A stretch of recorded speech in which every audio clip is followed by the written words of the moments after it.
Doctor Baba Saheb Ambedkar open university.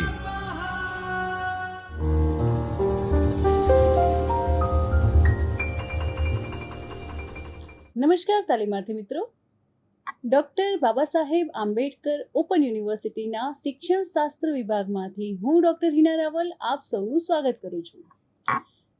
મિત્રો, આજે આપણે બીએડના દ્વિતીય વર્ષના પેપર કોડ ES 202 માપન અને મૂલ્યાંકન, જેમાં વિભાગ 2 એકમ 9 નમૂના પસંદગીના પહેલા વ્યાખ્યાનમાં અભ્યાસ કરીશું.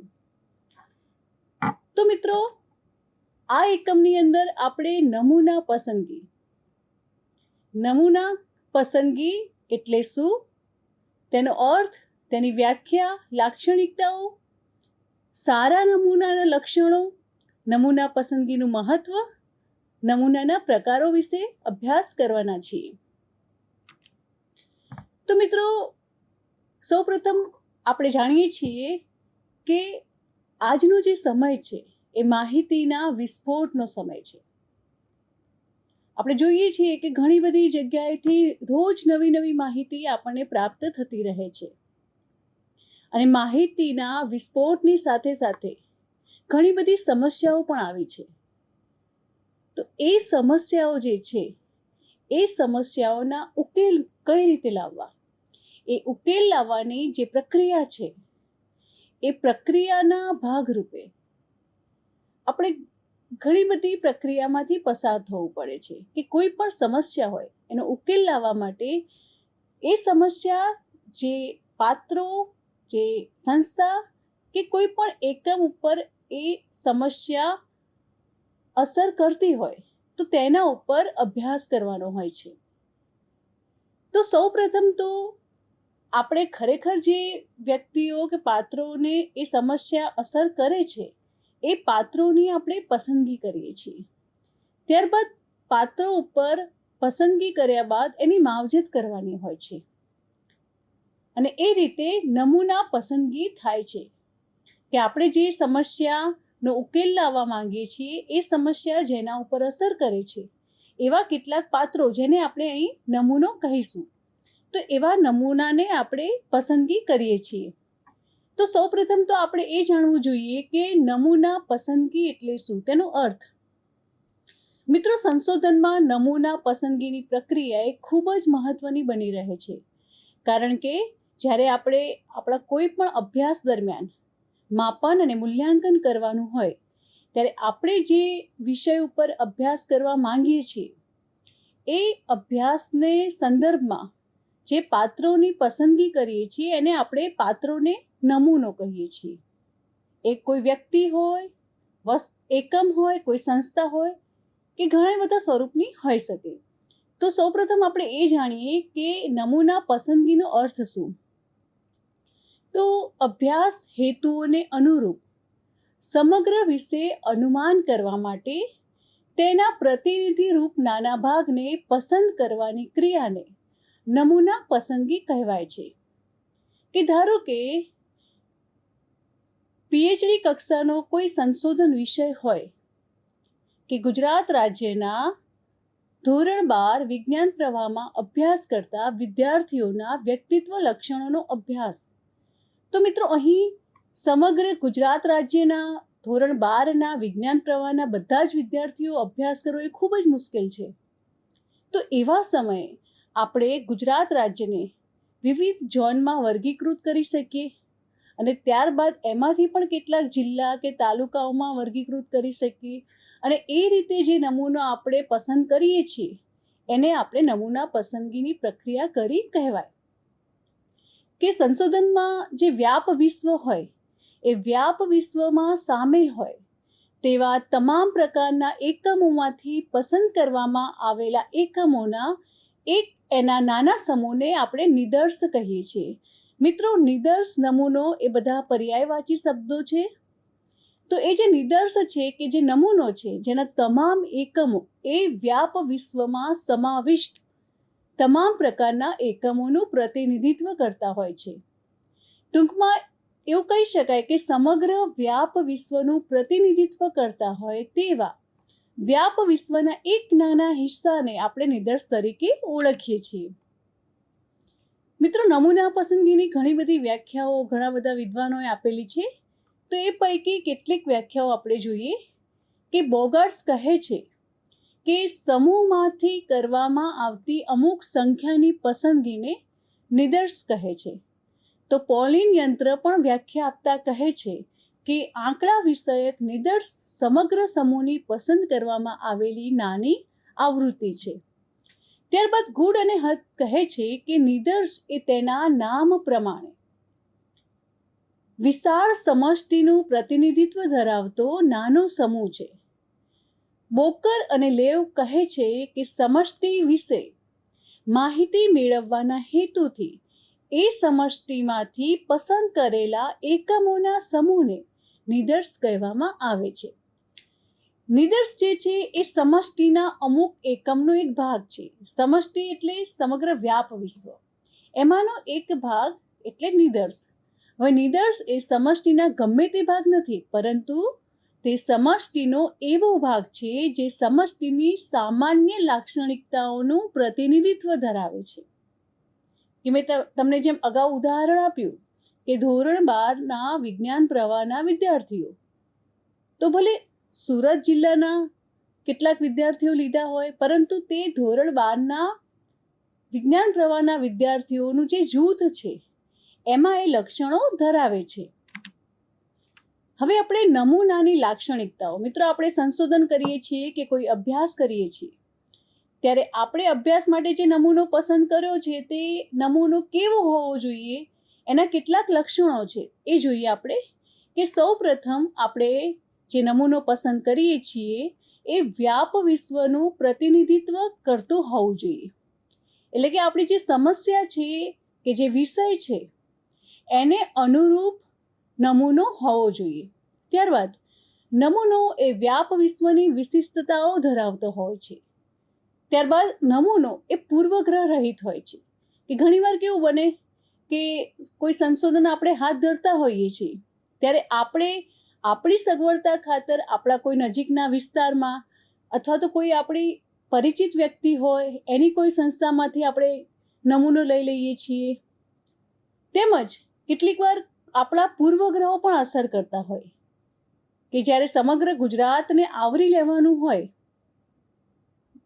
એ સમયે આપણે કોઈ ચોક્કસ આપણી પસંદગીના જ વિસ્તારના વિદ્યાર્થીઓને લઈ લઈએ નમૂનામાં, જ્યારે ખૂબ દૂરના વિસ્તારમાં જ્યાં આપણને ઘણી બધી મુશ્કેલી પણ પડે છે નમૂનો ભેગો કરવામાં, ડેટા ભેગા કરવામાં, તો આપણે એવા વિસ્તારોને ની અવગણના કરીએ છીએ ત્યારે એ પ્રકારનું એક પૂર્વગ્રહ થયો કહેવાય. ત્યારબાદ નમૂનો એ ગુણવત્તાના સંદર્ભમાં પૂરતો હોવો જોઈએ. કે ખરેખર આપણે જે વસ્તુનું માપન કરવાનું છે એના સંદર્ભમાં એ બાબતને લગતી માહિતી આપણે નમૂના પાસેથી પ્રાપ્ત થઈ શકે એ રીતે નમૂનો એ ગુણવત્તાયુક્ત હોવો જોઈએ. નમૂનાના પરિણામો એ વ્યાપ વિશ્વને લાગુ પાડવામાં આવે છે. કે અહીં આપણે જે પણ નમૂનો પસંદ કરીએ છીએ એ જે સમગ્ર વ્યાપ વિશ્વ છે, અગાઉના ઉદાહરણો ઉપરથી આપણે જોઈએ તો સમગ્ર ગુજરાત રાજ્યના ધોરણ 12 વિજ્ઞાન પ્રવાહના વિદ્યાર્થીઓને એમાં જે પરિણામો આવશે એ લાગુ પડશે. નમૂનો એ પૂર્વ નિર્ધારિત યોજનાઓ અનુસાર ચોક્કસ પ્રમાણમાં વ્યાપ વિશ્વમાંથી પસંદ કરવામાં આવે છે. સંશોધનના હેતુઓ અનુરૂપ નમૂનો પસંદ કરવો જોઈએ. ત્યારબાદ નમૂનાની પસંદગી શક્ય એટલા યાદચ્છિક ધોરણે થવી જોઈએ. યાદચ્છિક એટલે સ્વૈચ્છિક રીતે. કે નમૂના પસંદગીની ઘણી બધી પદ્ધતિઓ છે જે આપણે આગળ અભ્યાસ કરીશું કે કેવી રીતે આપણે નમૂનો પસંદ કરવો. તો મોટા ભાગે જે આદર્શ પદ્ધતિ છે તે છે યાદચ્છિક એટલે કે સ્વૈચ્છિક રીતે, આકસ્મિક રીતે નમૂનાની પસંદગી થયેલ હોવી જોઈએ.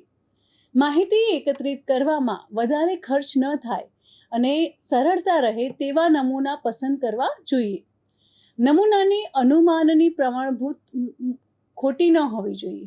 અર્થાત એનો જેટલો જ બીજો નમૂનો લેવામાં આવે તો પણ તેના જે પરિણામો છે એ પરિણામમાં બહુ તફાવત ન હોવો જોઈએ. હવે આપણે જોઈએ કે નમૂના પસંદગીનું મહત્વ. સૌ પ્રથમ છે કે સમય અને નાણાંની બચત. કે હવે આપણે ગુજરાત રાજ્યના બધા જ વિદ્યાર્થીઓ ઉપર તો અભ્યાસ કરી શકીએ એ માટે સક્ષમ નથી. તો એના માટે સૌથી પહેલાં આપણે કેટલોક પ્રતિનિધિત્વરૂપ નમૂનો લેવો જોઈએ, જેના પરિણામે આપણા સમયનો તેમજ આપણા નાણાંનો પણ બચાવ થાય છે. ઓછું ખર્ચ. નમૂનાની જે માહિતી છે એ ઓછા ખર્ચે મેળવી શકાય છે. અગાઉથી જો આયોજન કરવું પડે છે, તેથી ઓછા ખર્ચે પણ માહિતી મેળવી શકાય. સરળ સંચાલન. કે નમૂનો મેળવવા માટે સરળ સંચાલનથી માહિતી મેળવી શકાય. વિશાળ માહિતી. નમૂના માટે જે સમસ્યા આપણે પસંદ કરેલ હોય તેની વિશાળ માહિતી આપે છે.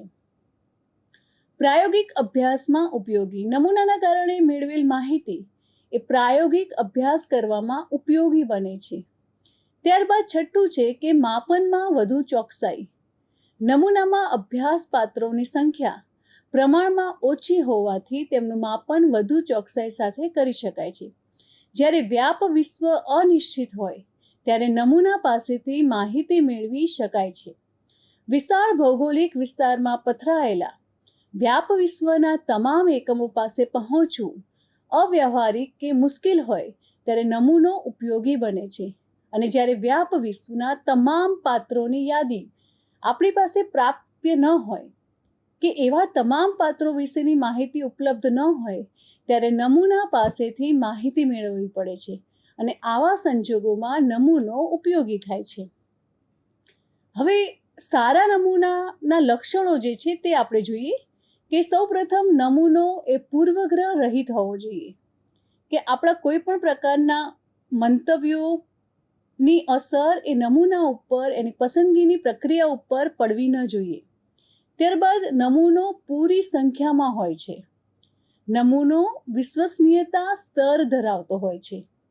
કે આપણે એવો નમૂનો પસંદ કરવો જોઈએ કે એનાથી આપણને ખ્યાલ આવે કે આપણા જે પરિણામો આવશે એની વિશ્વસનીયતા એ ઉચ્ચ કક્ષાની હશે. ત્યારબાદ નમૂનો એ અગાઉ આપણે વાત કરી તેમ વ્યાપ વિશ્વના પ્રતિનિધિત્વ રૂપ હોય છે. નમૂનાના સંભાવના સિદ્ધાંત આધારિત હોય છે. માહિતી એકત્રીકરણ દરમિયાન નિયંત્રિત પરિસ્થિતિમાં તે હોય છે. તો આમ માહિતી અને વિસ્ફોટના સમયમાં આપણે સમસ્યાઓને ઓળખી તેના નિરાકરણ માટે ઘણા બધા પાત્રો પાસેથી આપણે નમૂનાને સમજવું, વ્યાખ્યા, તેની લાક્ષણિકતાઓ, સારા નમૂનાના લક્ષણો, નમૂના પસંદગીનું મહત્ત્વ, આ વગેરે બાબતો આપણે સમજી અને એ સમસ્યાના હલ સુધી પહોંચી વળવા માટે આ બાબતને સમજવી એ ખૂબ જરૂરી છે, જે આપણને આ અભ્યાસ પરથી માલુમ થાય છે. મિત્રો, આ વ્યાખ્યાનમાંથી આપણે કેટલાક સ્વાધ્યાયના પ્રશ્નો જોઈએ કે સૌ પ્રથમ છે સારા નમૂનાના લક્ષણો જણાવો. બીજો પ્રશ્ન છે નમૂના પસંદગીનું મહત્વ સમજાવો. તો મિત્રો, આજના વ્યાખ્યાનમાં આપણે નમૂનાનો અર્થ, નમૂના પસંદગીની વ્યાખ્યા, નમૂના પસંદગીનું મહત્વ, નમૂના પસંદગીના લક્ષણો, સારા નમૂનાના લક્ષણો, આ ઘણા બધા મુદ્દાઓનો અભ્યાસ કર્યો. હવે પછીના વ્યાખ્યાનમાં આપણે નમૂના પસંદગીની પદ્ધતિઓ વિશે, તેના પ્રકારો વિશે અભ્યાસ કરીશું. ધન્યવાદ.